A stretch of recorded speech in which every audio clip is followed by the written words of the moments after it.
Good morning ಅಲ್ಲ, good afternoon. ಎಕ್ಸಾಮ್ಗೆ ಹೋಗ್ತಾ ಇದ್ದೀನಿ, 2 ಗಂಟೆ ಎಕ್ಸಾಮ್ಗೆ. ಏನು ಪ್ರಿಪೇರೇ ಆಗಿಲ್ಲ. ಸೊ ಪ್ರಿಪೇರ್ ಆಗದಿರೋ ಎಕ್ಸಾಮ್ಗೆ ಹೋಗ್ತಾ ಇದ್ದೀನಿ. ಫುಲ್ಲು ಟೆನ್ಷನ್ ಅಂದರೆ ಟೆನ್ಷನ್ ನನಗಂತೂ. ಏನು ಜಸ್ಟ್ ಪಾಸ್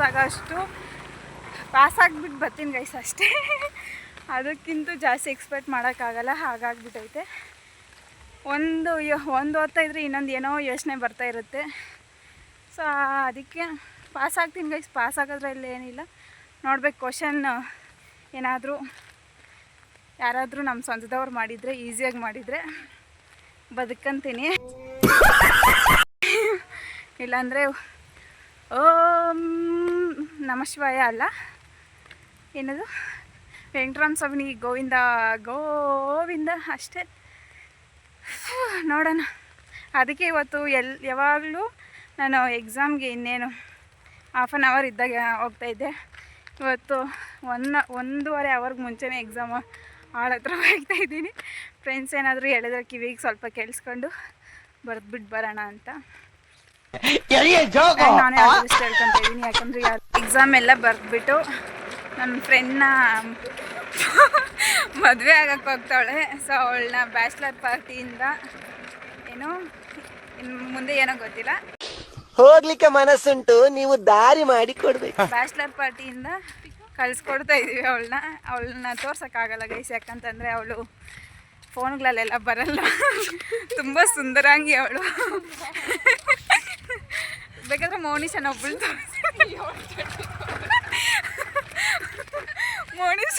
ತೋರಿಸ್ತೀನಿ ಗೈಸ್.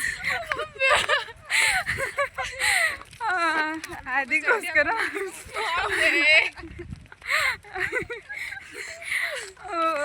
ಅದಕ್ಕೆ ಇವಾಗ ಪಾರ್ಟಿ ಕೊಡ್ಸೆ ಅಂತಂದರೆ ಅವಳು ನನ್ನ ಹತ್ರ ದುಡ್ಡೇ ಇಲ್ಲ ಅಂತ ಹೇಳ್ತಾಳೆ ಗೈಸ್. ಎಷ್ಟು ಕಂಜೂಸ್ ಮಾಡ್ತಾಳೆ ಅಂತಂದರೆ ಅವ್ರ ಅಪ್ಪನಿಗೆ ಮುದ್ದು ಮಗಳು ಇವಳು. ಅದಕ್ಕೆ ಅವ್ರ ಅಪ್ಪನಿಗೆ ಜಾಸ್ತಿ ಖರ್ಚಾಗಬಾರ್ದು ಅಂತ ಹೇಳ್ಬಿಟ್ಟು ನೋಡಿ ಆಟೋ ಕೂಡ ಬುಕ್ ಮಾಡಿಲ್ಲ. ನನ್ನ ಕೈಲಿ ಬ್ಯಾಗ್ ಎಲ್ಲ ಒರೆಸ್ತಾ ಇದ್ದಾಳೆ ಗೈಸ್.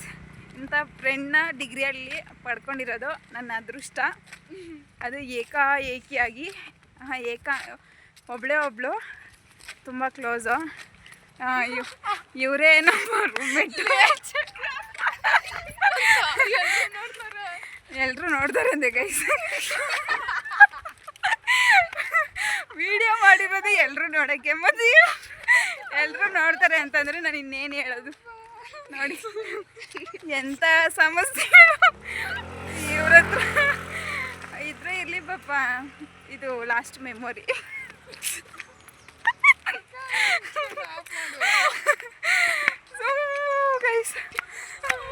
ಹೋಗಿ ಅಂಗಡಿ ಇಯರ್ ಎಂಡಿಂಗಲ್ಲಿ ಮಾಡ್ಕೊತಾಳಂತೆ ಮದುವೆ. ಡಿಗ್ರಿಗೆಲ್ಲ ಮದುವೆ ಮಾಡ್ಕೊತ ಇದ್ದಾರೆ ಗೈಸ್ ಪಾಪ.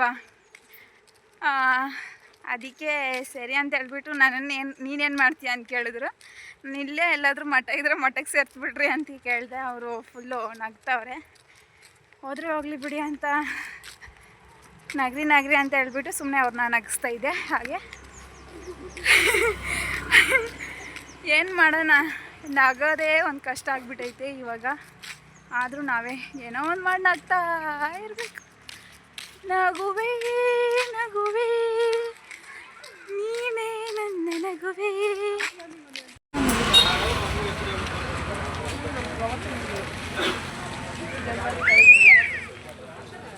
ಗೋಬಿ ತಿನ್ಕೊಂಡು ನಮ್ಮ ತಂಗಿಗೆ ಗೋಬಿ ತಗೊಂಡು ಇವಳೇ ಗೈಸ್ ನೋಡಿ. ಅವಳ ನಗುಗೆ ಬಿದ್ದೋಗ್ಬೋದು ಗೈಸ್ ಯಾರಾದರೂ ಬೀಳಬೇಕು ಅಂತಂದರೆ. ಕಣ್ಮಣಿ. ಸೊ ಪಾಪ ನಮ್ಮ ತಂಗಿನೂ ನಮಗೋಸ್ಕರ ವೆಯ್ಟ್ ಮಾಡ್ತಾ ಇರ್ತಾಳೆ ಅಂತ ಹೇಳ್ಬಿಟ್ಟು. Hello friends. ಸೊ ಅದಕ್ಕೆ ಅವಳಿಗೂ ಇಸ್ಕೊಂಡು ಹೋಗ್ತಾಯಿದ್ದೀವಿ ಗೈಸ್. ಇಷ್ಟು ಮಾತ್ರ ಈ ವಿಡಿಯೋದಲ್ಲಿ. ನಿಮಗೆ ಈ ವಿಡಿಯೋ ಇಷ್ಟ ಆಗಿದ್ರೆ ಲೈಕ್ ಮಾಡಿ, ಶೇರ್ ಮಾಡಿ, ಸಬ್ಸ್ಕ್ರೈಬ್ ಮಾಡಿ ಅಂತ. ಅವಳು ಹೇಳಿದ್ರೆ ನಿಜವಾಗ್ಲೂ ಸಬ್ಸ್ಕ್ರೈಬ್ ಆಗುತ್ತೆ ಗೈಸ್. ಏನು ಥಮ್ಸಪ್ ಅಂತೆ. ಅಷ್ಟೇ ಗೈಸ್ ಇವತ್ತಿನ ದಿನ. ಇನ್ನು ಏನು ಸಾಯಂಕಾಲ ಊಟ ಕೊಡ್ತಾರೆ, ಚೆನ್ನಾಗಿ ತಿನ್ನೋದು, ಮಲ್ಕೊಳ್ಳೋದು ಅಷ್ಟೇ. ಎಕ್ಸಾಮ್ ಇಲ್ವಲ್ಲ, ಫೋನ್ ನೋಡ್ಕೊಂಡು ಮಲ್ಗೋದು ಅಷ್ಟೇ ಜೀವನ. ಬಾಯ್.